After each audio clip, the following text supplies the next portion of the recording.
L'heure est grave à Toronto. La dernière fois, je parlais à ma copine qui est toujours là-bas. Elle me dit, mais copine, le loyer est devenu 2400 $ pour un appartement, une chambre. Je vous assure que j'ai dit à la fille qu'elle ment. Je ne la croyais pas. J'ai dit, mais attends. J'étais bloquée sur les prix d'il y a 2 ans. Elle me dit, non, non, non, franchement, va checker.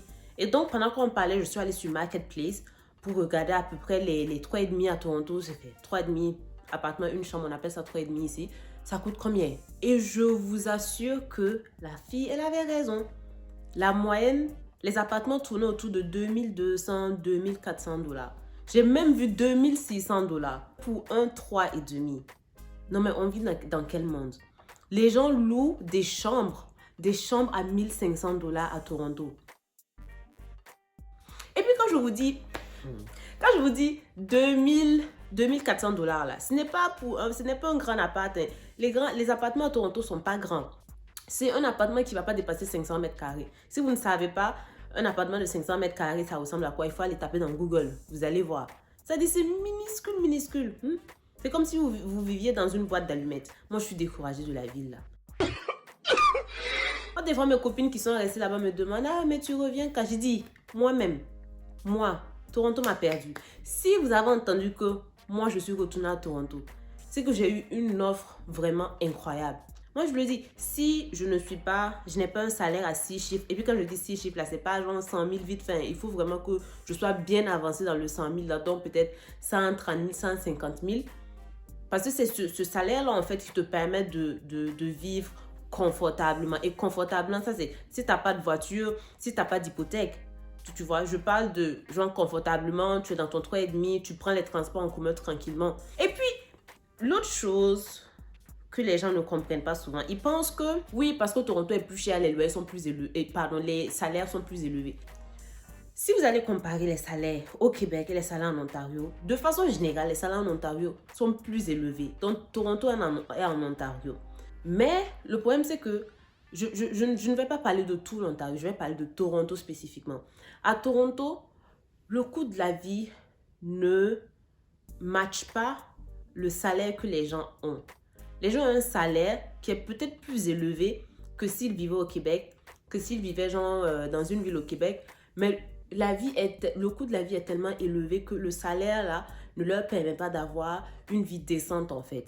Genre, ils sont pas à l'aise comme s'ils étaient au Québec. C'est ce que les gens ne comprennent pas forcément jusqu'à ce qu'ils aillent vivre à Toronto. Ils voient, mais je serais mieux payé à Toronto. Oui, tu seras peut-être mieux payé, mais le salaire en soi, il ne dit pas grand-chose sur la qualité de vie que tu auras là-bas. Il faut voir comment tes dépenses vont grimper en fait. C'est le rapport salaire-dépenses qui te dit ça va ressembler à quoi ta qualité de vie. Et je peux vous assurer que beaucoup de gens vivent à Toronto, mais ils sont très inconfortables. Voilà, Toronto, franchement, en ce moment, c'est une dinguerie. Ben, c'est une dinguerie un peu partout, hein, je vous dirais, dans le monde entier. Le coût de la vie en train de grimper, on ne sait même pas s'il y aura une limite. Franchement, c'est ridicule en fait, à quel point la nourriture même est devenue chère. Si les gens qui cherchent une excuse pour perdre du poids, là, je pense que vous avez votre excuse, la nourriture est chère.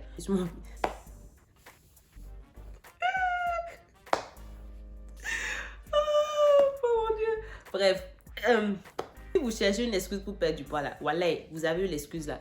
Manger, ça coûte cher. Donc diminuez vos rations alimentaires, diminuez la fréquence à laquelle vous mangez. Ça va faire du bien à votre santé physique et ça va faire du bien à votre poche.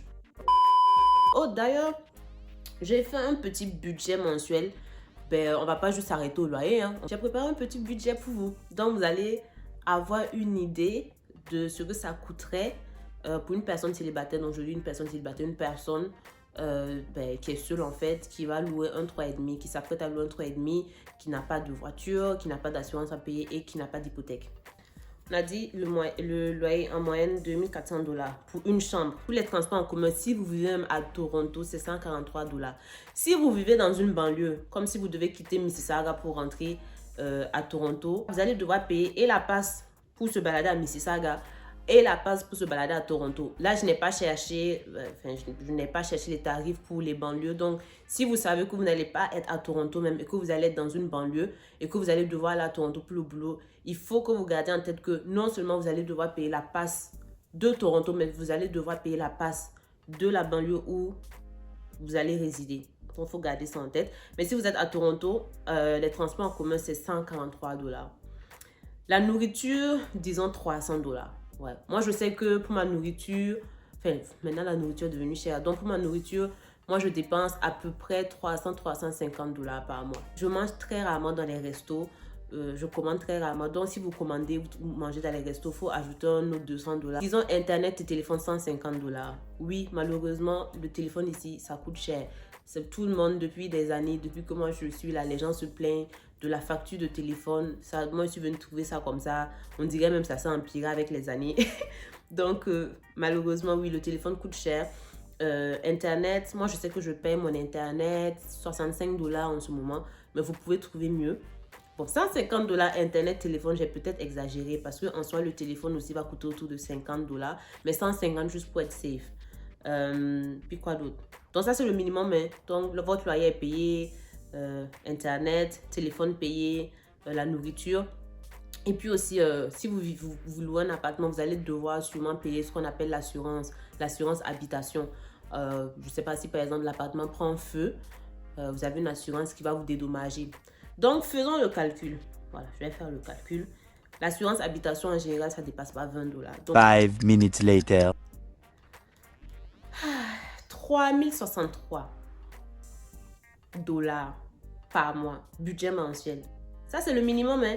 C'est-à-dire, on n'a pas compté les petites sorties par-ci, par-là. Voilà, vous voulez aller au ciné, vous voulez sortir prendre un verre avec vos potes. On n'a pas compté tout ça dedans. Hein. Et surtout, si c'est votre première fois au Canada, il va falloir payer manteau d'hiver, bottes d'hiver. Il va falloir, je sais pas, payer des meubles ci et là. Donc ça, c'est vraiment le strict minimum. C'est-à-dire, tu es casanier, vraiment, ou bien même quand tu sors, c'est pour aller prendre les balades à pied, les marches à pied dans le bloc. C'est pas pour sortir dépenser. Le strict minimum à Toronto et tu loues un appartement, une chambre, faut t'attendre à payer 3000 $ par mois. C'est triste et c'est révoltant. Cette ville-là, en fait, elle ne fait aucun sens pour moi. Et j'ai juste vraiment beaucoup de peine pour les jeunes qui vivent là-bas. Parce qu'il y a beaucoup de gens qui ne veulent pas quitter à cause de la famille. Parce qu'ils ont grandi là-bas, c'est tout ce qu'ils connaissent. Et c'est pas tout le monde qui est confortable à voyager ou aller vivre d'autres expériences dans d'autres parties du monde, en fait. Donc c'est ça. En tout cas, ouais, c'est chaud. Toronto. Oh non, c'est pas la peine.